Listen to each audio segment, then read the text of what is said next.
शेतकरी मित्रांनो, 19-19-19 हे विद्राव्य खत आपण आपल्या पिकांना कोण्या अवस्थेमध्ये त्या ठिकाणी द्यायला पाहिजे, काय फायदे या विद्राव्य खताचे आहे आणि कुठले घटक यामध्ये आपल्याला पाहायला मिळतात, थोडक्यात माहिती त्या ठिकाणी पाहू.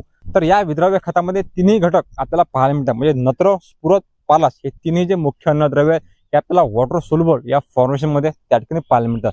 तर यामध्ये 19% नत्र, 19% स्फुरद आणि 19% पालाशची मात्रा त्या ठिकाणी पाहायला मिळते. तिन्ही घटक समतोल प्रमाणात त्या ठिकाणी या विद्राव्य खतामध्ये त्या ठिकाणी आहेत.